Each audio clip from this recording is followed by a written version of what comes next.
Well, top Republican lawmaker, Congressman Peter King, is now defending the NSA's surveillance program and says that President Obama should stop apologizing for the controversial tactics. The comments coming amid new reports that the president told German Chancellor Angela Merkel that he would have stopped her phone from being tapped had he been aware of it. Congressman Peter King is a member of the House Homeland Security Committee, and he joins me now. Good morning, Congressman. Good to have you with us on this Monday morning. Do you believe that the president didn't know that this program was happening in Germany? Yeah, well, first of all, I don't know for certain what happened with Angela Merkel, and that's classified information, but let's assume that those facts are true, that it was being tapped. Now, I can't believe that the president did not know. First of all, if he didn't know, he certainly should have known, but it's hard to believe that he didn't know. When he's briefed on these things, they usually give the citation as to where the information comes from. So if he was giving any information at all about Merkel or any other world leader, the person briefing him or the briefing book he would get would almost have to say where it came from, especially since it would be so controversial, so sensitive, I should say. So no, I can't believe that as Commander-in-Chief, as President of the United States, that if this was being done, that he didn't know about it. I thought George Will had an interesting comment on this on Fox News Sunday with Chris Wallace. Let's take a look at that.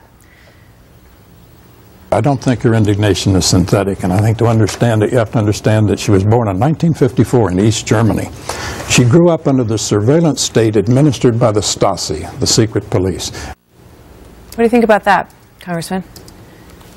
I can see her being personally upset, but the fact is, like it or not, this is often a reality of real-world politics. The first thing when President Obama became president, he was told that he had to stop using his BlackBerry, or use a BlackBerry that was it was so specially adapted that he could only deal with his wife and close family on it. I mean, Madeleine Albright tells the story when she was ambassador to the United Nations, where one of our closest allies was tapping her cell phone, and they were, listening in on our conversations. You assume this is done. It doesn't sound good. It's not something we want to really dwell on. But the fact is, this goes on. This type of thing goes on all over the world. I think that's so true, and that's the backdrop here. I think that every world leader has to expect that they don't have a whole lot of privacy. I think that's simply the world that we live in. And when we learn the extent of this NSA program, I think that becomes an even more sort of stark reality. In terms of the big picture and how we're doing, and I wonder about this. I wonder what this says about President Obama's relationships outside of this issue with these other leaders, that they're showing so much indignation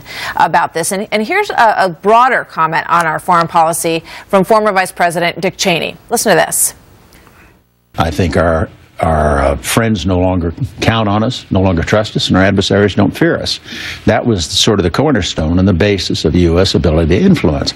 If we're not heavily involved there, if we've turned our back on the region, if we've had a president who believes we overreacted to the terrorism attacks on 9/11, I think the Saudis, the Emiratis, the Egyptians, many in that part of the world no longer have confidence in the United States.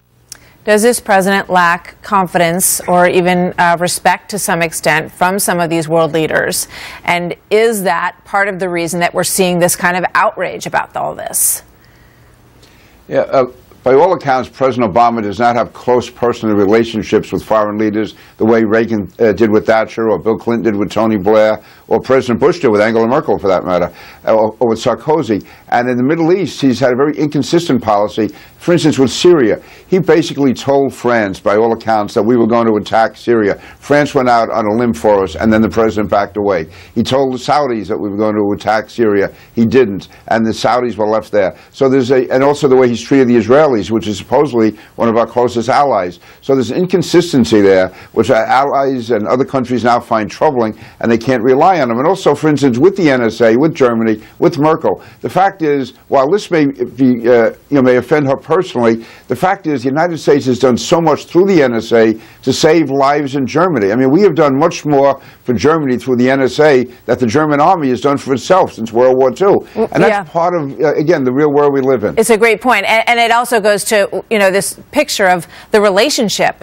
Could you imagine a scenario where the president might have been able to pick up the phone and talk with her and explain what was going on, maybe do a personal apology, and then the whole thing doesn't blow up into a situation where you've got German intelligence officials coming over here for a scolding?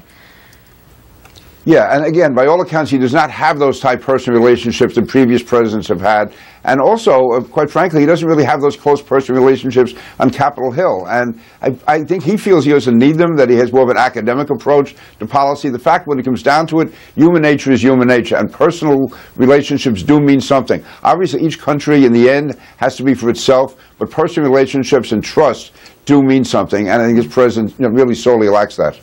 Peter King, always a pleasure. Thank you very much, Congressman. We'll see you next time. Thank you.